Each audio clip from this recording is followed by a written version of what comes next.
Halo sobat semuanya, berjumpa lagi dengan channel Ilmuwan Top. Sepanjang sejarah manusia, artefak kuno telah menjadi jendela menuju masa lalu yang misterius dan seringkali menakutkan. Namun, beberapa peninggalan berikut ini membawa aura kegelapan yang sulit dijelaskan.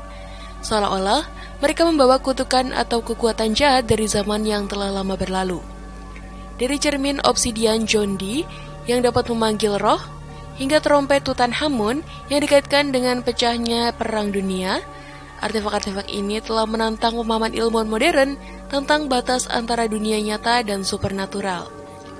Bahkan, penemuan harta karun kerajaan Lydian di Turki yang diyakini membawa kutukan bagi para penemunya pun turut menambah misteri dari kejadian-kejadian aneh yang sulit dijelaskan secara logis. Apakah ini hanya kebetulan, atau mungkinkah ada kekuatan yang lebih besar yang bekerja di balik layar? Dalam video kita kali ini, kita akan bahas untuk kalian 8 artefak kuno yang paling misterius dan mengerikan, yang mengungkap asal-usul jahat mereka dan dampak yang telah mereka timbulkan sepanjang sejarah. Tapi sebelum masuk ke inti video, kita ingetin kalian jangan lupa like dan subscribe, supaya channel sederhana ini tetap bisa memberikan manfaat kepada semua orang. Cermin Obsidian. Pada abad ke-16, seorang tokoh misterius bernama John Dee muncul dalam sejarah Inggris sebagai penasihat spiritual Ratu Elizabeth I. Sosoknya yang unik dan kontroversial menjadi sorotan sejarah karena metode-metodenya yang tidak biasa dalam memberikan nasihat dan ramalan masa depan kepada sang ratu. Dari tahun 1558 hingga 1570-an, John Dee memainkan peran penting di istana kerajaan Inggris, memberikan saran yang didasarkan pada kombinasi unik antara pengetahuan ilmiah dan juga mistis. John Dee melakukan usaha untuk berkomunikasi dengan para malaikat dan roh-roh para leluhur melalui ritual-ritual khusus. Selain itu, Dee juga mengumpulkan berbagai artefak mistis seperti kristal, relik, dan cermin yang diyakininya memiliki kekuatan supernatural.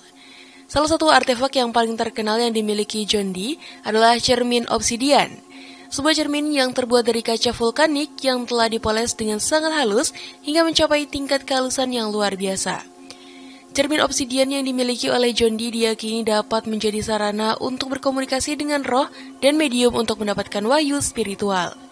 Memungkinkan seseorang untuk berinteraksi dengan entitas seperti malaikat atau roh.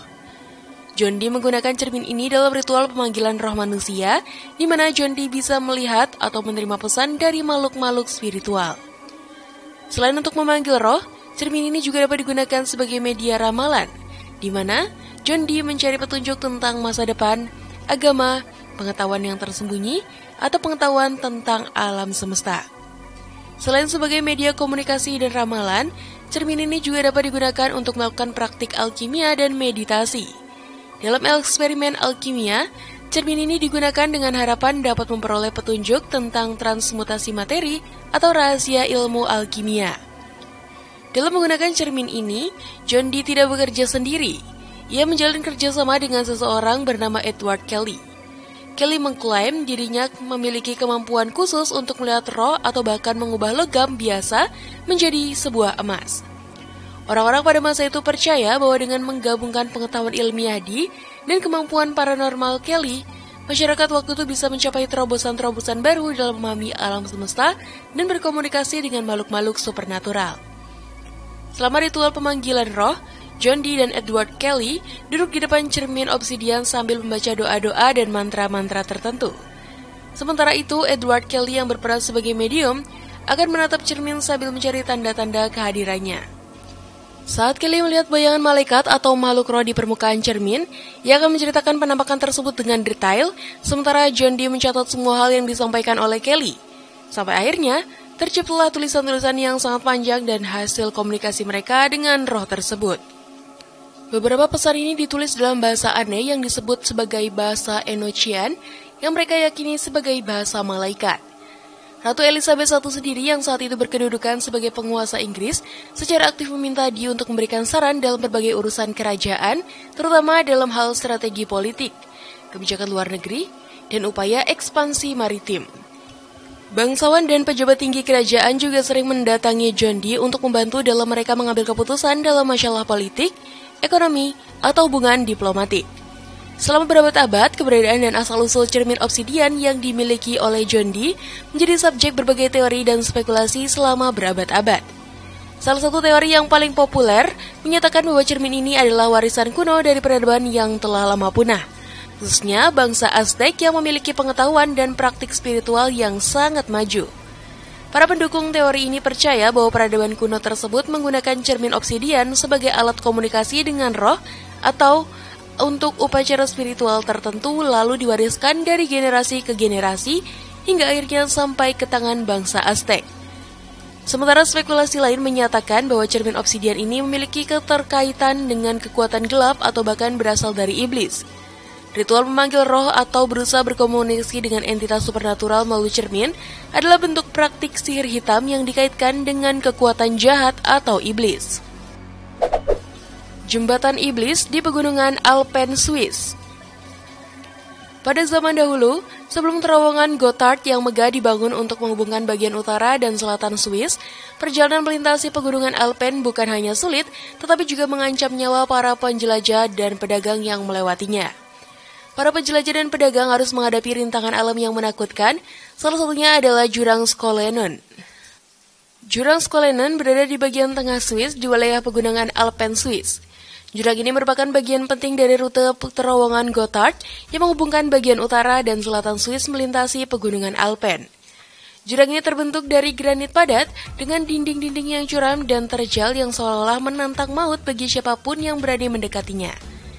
Keadaan geografis yang ekstrim ini membuat perjalanan melintasi jurang menjadi sebuah ujian nyali dan ketahanan fisik yang luar biasa. Pada abad ke-12, sebuah jalur kiri sempit berhasil dibuat, memberikan harapan baru bagi mereka yang ingin menyeberangi jurang. Namun, jalur ini jauh dari kata aman. Angin kencang yang bertiup di antara dinding-dinding jurang, ditambah dengan permukaan jalur yang seringkali licin karena embun atau es, membuat perjalanan menjadi sangat berbahaya. Banyak nyawa yang telah hilang dalam upaya menaklukkan jalur ini, menjadikannya salah satu rute perjalanan paling ditakuti di seluruh Eropa pada masa itu. Meskipun demikian, kebutuhan untuk melintasi jurang ini tetap ada, mendorong masyarakat setempat untuk mencari solusi yang lebih aman dan permanen. Menurut sejarah yang beredar, karena sudah kehabisan akal, penduduk Uri akhirnya memutuskan untuk meminta bantuan kepada iblis. Mereka tahu bahwa keputusan ini sangat beresiko karena iblis terkenal licik dan berbahaya. Namun, mereka merasa tidak punya pilihan lain. Iblis menyetujui permintaan penduduk Uri untuk membangun jembatan, tetapi dengan satu syarat. Ia meminta jiwa dari makhluk pertama yang menyeberangi jembatan tersebut sebagai bayaran. Dalam waktu yang singkat, jembatan yang kuat dan menakjubkan pun terbangun di atas jurang yang curam, menghubungkan kedua sisi yang sebelumnya terpisah. Namun, penduduk desa meskipun putus asa, tidak serta-merta menyerah pada tuntutan iblis. Mereka berpikir keras untuk mencari cara agar bisa memenuhi perjanjian tanpa harus mengorbankan nyawa manusia. Setelah berdiskusi, mereka akhirnya menemukan ide yang cerdik. Ketika jembatan selesai dibangun, penduduk Uri melaksanakan rencana mereka. Mereka melemparkan sepotong roti ke seberang jembatan, seperti yang mereka duga, seekor anjing yang kelaparan langsung berlari mengejar roti tersebut. Anjing itu menjadi makhluk pertama yang menyeberangi jembatan, sehingga jiwa anjing itulah yang akhirnya menjadi bayaran untuk iblis. Dengan cara ini, penduduk Uri berhasil mendapatkan jembatan yang mereka inginkan tanpa harus mengorbankan nyawa manusia. Mereka berhasil mengelabui iblis dengan kecerdikan mereka. Kemarahan iblis seketika menyadari bahwa ia telah ditipu oleh kecerdikan manusia sungguh luar biasa. Dalam amarahnya yang membara, iblis memutuskan untuk menghancurkan jembatan yang baru saja ia bangun. Dengan kekuatan supernaturalnya, iblis mengangkat sebuah batu besar berniat untuk melemparkannya ke jembatan dan menghancurkannya berkeping-keping. Namun, pada saat kritis ini, seorang pria suci muncul di tempat kejadian. Dengan kekuatan spiritual, ia mengucapkan doa-doa suci untuk memanggil kekuatan ilahi. Ketika iblis merasakan kekuatan doa-doanya, ia menjadi marah dan mengangkat batu besar untuk menghancurkan jembatan. Namun, kekuatan spiritual dan doa pria suci semakin kuat, sampai akhirnya iblis terpaksa menjatuhkan batu besar yang diangkatnya.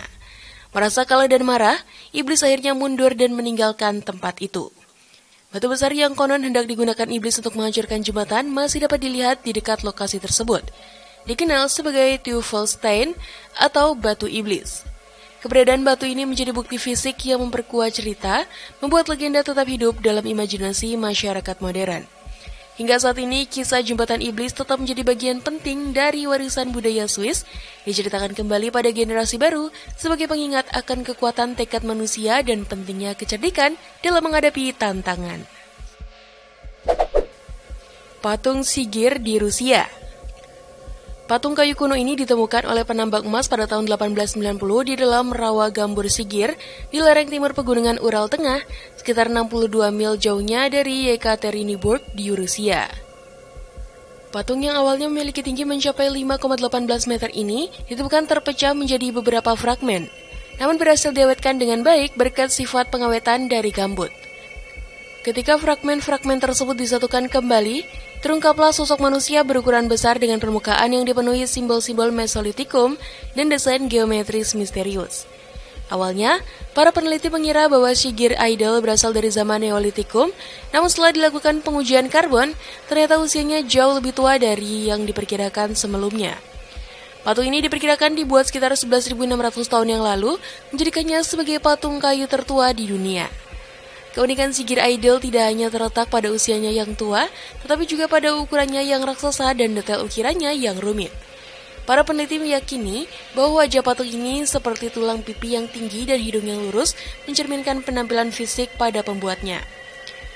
Lebih dari itu, hieroglif yang terukir di tubuh patung ini diyakini mengandung informasi terkode tentang penciptaan dunia, menurut interpretasi manusia purba, yang membuka kemungkinan bahwa Sigir Idol bukan sekedar artefak seni, melainkan juga sebuah catatan kosmologis dari peradaban kuno.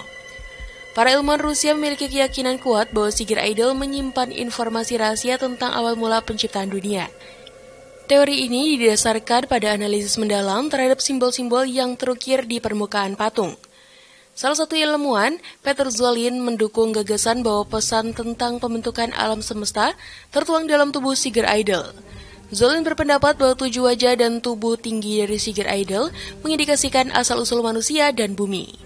Ketujuh wajah tersebut diyakini merepresentasikan banyaknya jiwa yang pernah menghuni bumi di masa lampau. Seiring berjalannya waktu, lokasi penemuan Sigir Idol di pegunungan Ural mulai dikaitkan dengan legenda Ya'juj dan Ma'juj oleh beberapa pihak. Ya'juj dan Ma'juj adalah dua bangsa yang disebutkan dalam Al-Quran dan tradisi Yahudi Kristen sebagai makhluk yang akan muncul pada akhir zaman. Menurut kepercayaan ini, mereka saat ini terkurung di balik sebuah dinding yang dibangun oleh Zulkarnain untuk melindungi umat manusia.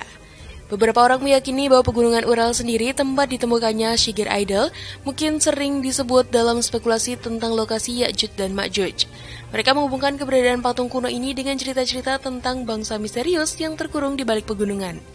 Namun, hubungan antara Sigir Idol dan Ya'juj Ma'juj dengan relasi seperti ini masih sangat spekulatif dan tidak memiliki dasar ilmiah yang kuat. Jejak kaki iblis, The Devil's Footprint. Penemuan jejak kaki manusia purba di lereng gunung berapi Roccamonfina di Italia merupakan salah satu temuan arkeologi yang paling menakjubkan dan misterius dalam sejarah. Jejak kaki ini pertama kali muncul pada akhir abad ke-18, tertanam dalam batuan vulkanik keras yang terbentuk akibat letusan gunung berapi ribuan tahun yang lalu. Kemunculan jejak kaki yang tiba-tiba ini menimbulkan ketakutan dan kegemparan di kalangan penduduk setempat. Mereka yang menyaksikan kehancuran besar akibat letusan gunung berapi pada masa itu meyakini bahwa jejak-jejak tersebut adalah jejak kaki iblis yang ditinggalkan sebagai tanda kemarahan alam. Kepercayaan ini bertahan selama berabad-abad sehingga menciptakan cerita dan legenda yang diturunkan dari generasi ke generasi. Penduduk lokal menyebut jejak-jejak ini sebagai Siampate del Diavolo atau jejak kaki setan. Sebuah nama yang mencerminkan ketakutan dan kekaguman mereka terhadap fenomena alam yang luar biasa ini. Selama bertahun-tahun, jejak kaki misterius ini menjadi objek spekulasi dan perdebatan di kalangan penduduk setempat dengan berbagai teori dan cerita rakyat yang berkembang untuk menjelaskan asal-usulnya. Beberapa orang percaya bahwa jejak kaki tersebut adalah bukti keberadaan makhluk supernatural, sementara yang lain menganggapnya sebagai tanda peringatan dari alam. Terlepas dari berbagai interpretasi ini, keberadaan jejak kaki yang tertanam dalam batuan vulkanik keras tetap menjadi misteri yang belum terpecahkan sampai saat ini. Kutukan kuno dan penemuan arkeologi. Kisah ini berpusat pada sebuah artefak yang luar biasa, yaitu cincin milik Silviano yang hilang di kuil Nodens. Kuil ini terletak di atas sebuah bukit dekat Sungai Severn di Lydney, Gloucestershire, Inggris. Didedikasikan untuk dewa Celtic bernama Nodens. Kuil Nodens merupakan tempat yang dihormati karena hubungannya dengan penyembuhan dan hal-hal supernatural. Silvianus kehilangan cincin emasnya setelah mandi di kuil tersebut. Silvianus sendiri adalah tokoh Romawi yang memiliki status terhormat. Kehilangan cincin emas berharganya yang menjadi simbol status dan kekuasaannya. Silviano yang merasa frustasi dan marah atas kehilangan cincinnya mulai mencari cara untuk menemukan kembali benda berharga tersebut. Ia melakukan pencarian dan bertanya kepada orang-orang di sekitar kuil, berharap ada yang melihat atau menemukan cincinnya. Namun setelah beberapa waktu berlalu, tanpa hasil, Silvano mulai sadar bahwa cincinnya telah dicuri. Lalu ia teringat akan seorang pria bernama Senisciano, seseorang yang pernah melihat dan menyentuh cincin tersebut. Silviano sangat yakin bahwa Senisciano lah yang telah mencuri cincin kesayangannya. Silviano akhirnya mengambil tindakan yang tidak biasa. Pada masa itu, masyarakat Romawi masih sangat percaya terhadap kekuatan dewa-dewa. Dalam hal ini, Silviano memutuskan untuk memohon bantuan Dewa Nodens, dewa penyembuhan dan laut yang dipuja di Britania. Ia berharap Dewa Nodens akan mendengar doanya dan menghukum Senisciano. Ia menuliskan permohonan pada sebuah tablet tipis yang terbuat dari timah. Dalam tulisannya, Silviano menggambarkan rasa sakit hatinya karena kehilangan cincin tersebut dan memohon kepada Dewa Nodens untuk mengutuk pencurinya, si Senisciano. Silviano memohon agar Senisciano dijatuhkan dari keberuntungan dan kebahagiaan sampai cincin itu dikembalikan ke tempat asalnya di kuil Nodens.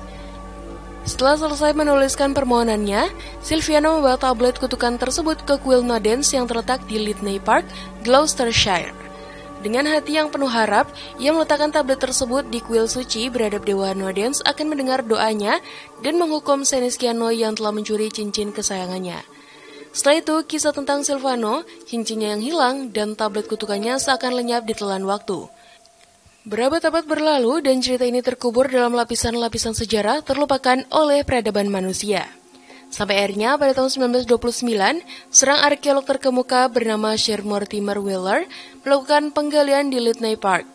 Lydney Park yang pada masa sekarang merupakan situs arkeologi luas, termasuk kuil Nodens yang menjadi lokasi hilangnya cincin Silvianus. Di antara reruntuhan kuil Nodens, ia menemukan sebuah tablet timah kecil yang bertulisan kutukan dalam bahasa Latin. Tablet tersebut ternyata adalah tablet kutukan Silviano yang telah berusia lebih dari 1.500 tahun. Wheeler, yang tertarik dengan sejarah dan misteri, mulai meneliti tablet tersebut dengan seksama. Selama penelitiannya, Wheeler teringat akan sebuah cincin emas yang ditemukan jauh sebelumnya di Silchester, Hampshire pada tahun 1785. Cincin tersebut memiliki ukiran Dewa Nodens yang menarik perhatiannya. Setelah meneliti lebih lanjut dan membandingkan kedua artefak tersebut, Wheeler akhirnya menyadari adanya hubungan yang erat antara tablet kutukan dan cincin emas. Ia menyimpulkan bahwa cincin yang ditemukan di Silchester kemungkinan besar adalah cincin Silviano yang telah dicuri berabad-abad silam. Penemuan Wheeler ini sungguh luar biasa. Ia berhasil mengungkap sebuah kisah kutukan kuno yang menghubungkan dua lokasi yang berjauhan dan dua periode waktu yang berbeda. Tablet kutukan Silviano yang ditemukan di Lydney Park, Gloucestershire, di situs kuil Nodens. Sementara itu, cincin yang diyakini milik Silviano ditemukan di Silchester, Hampshire, sekitar 120 km jauhnya dari Lydney Park. Penemuan harta karun kerajaan Lydian Turki. Pada musim semi 6 Juni 1966, sebuah penemuan arkeologi yang mengguncang dunia arkeologi dan sejarah terjadi di desa Gur, Provinsi Usak, Turki Barat, penemuan harta karun peninggalan kerajaan Lydian. Lydian sendiri adalah kerajaan yang pernah berkembang pada abad ke-7 sebelum Masehi dan merupakan salah satu kekuatan besar pada zaman besi dengan bahasa dan budayanya yang sangat maju. Penemuan ini bermula ketika 3 pemburu harta karun lokal, termasuk Ahmed Bulbul, memutuskan untuk mengeksplorasi area Top Tepe. Mereka mengidentifikasi lokasi yang diyakini sebagai pintu masuk ke sebuah bilik makam kuno. Dengan tindakan nekat dan ilegal, mereka meledakkan atap makam menggunakan dinamit, membuka jalan menuju penemuan yang mengejutkan. 363 artefak berharga dari abad ke-7 sebelum Masehi tersimpan rapi di dalam bilik makam seorang putri Lydia. Koleksi artefak yang ditemukan sungguh menakjubkan dan beragam. Di antaranya terdapat perhiasan emas dan perak dengan ukiran rumit, koin-koin Lydia langka, bejana perak berukir, patung marmer berbentuk sphinx, dan lukisan dinding makam yang indah. Yang paling menarik perhatian adalah sebuah kerongsang emas berbentuk hipokampus, makhluk mitologis setengah kuda, setengah ikan yang kemudian menjadi ikon harta karun Lydian. Para penggali bukannya melaporkan temuan bersejarah ini kepada pihak berwenang, mereka justru memilih untuk menjualnya secara ilegal. Sebagian besar artefak akhirnya jatuh ke tangan para penyelundup dan kolektor barang antik, hingga akhirnya sampai ke Metropolitan Museum of Art di New York di Amerika Serikat. Museum seni ini membeli sebagian besar harta karun Lydian secara bertahap dari tahun 1966 hingga 1970 dengan total nilai sekitar 1,2 juta dolar untuk 200 artefak. Penjualan harta karun Lydian ini akhirnya memicu kontroversi internasional dan pertempuran hukum yang panjang antara pemerintah Turki dan Metropolitan Museum of Art.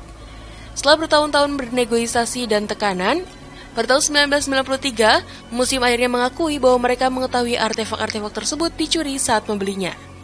Tragisnya, setelah para penemu harta karun ini menjual temuannya, serangkaian kejadian aneh mulai menimpa mereka. Beberapa di antaranya mereka dilaporkan mengalami kecelakaan misterius yang sulit dijelaskan. Ada pula yang tiba-tiba jatuh sakit dengan penyakit yang membingungkan para dokter. Sementara itu, sebagian lainnya dilanda kesialan beruntun yang tampak tidak wajar. Mulai dari masalah keuangan hingga konflik keluarga yang tak kunjung usai.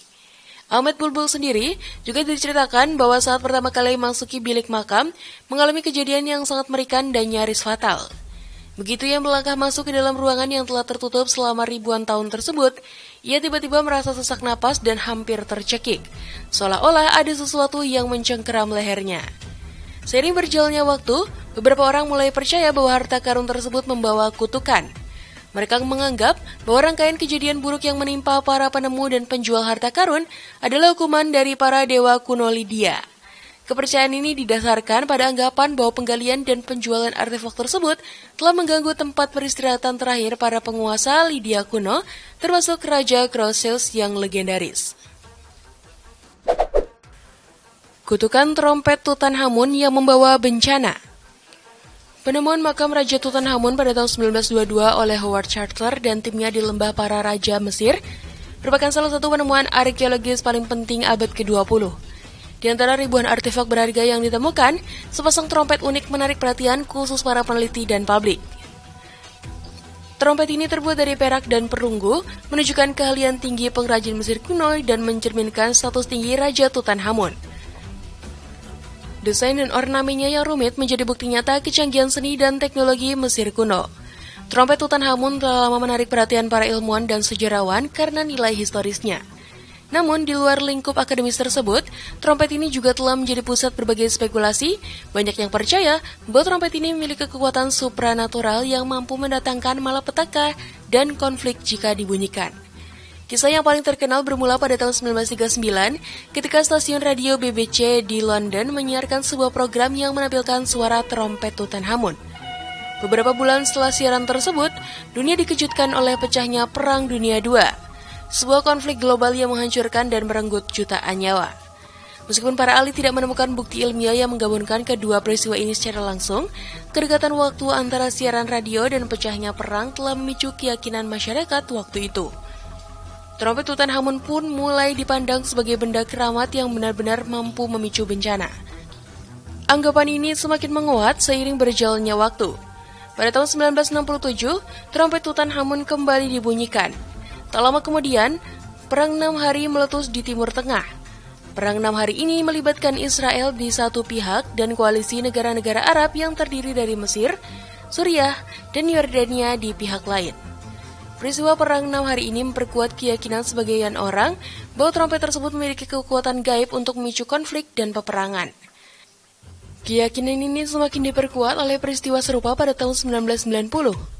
Trompet kembali ditiup dan dunia pun menyaksikan pecahnya Perang Teluk yang merupakan konflik militer besar antara koalisi internasional dipimpin Amerika Serikat melawan Irak. Trompet ini pun semakin dikenal sebagai artefak yang tidak hanya memiliki nilai sejarah, tetapi juga dikaitkan dengan kekuatan supranatural yang mampu mempengaruhi jalannya sejarah dunia.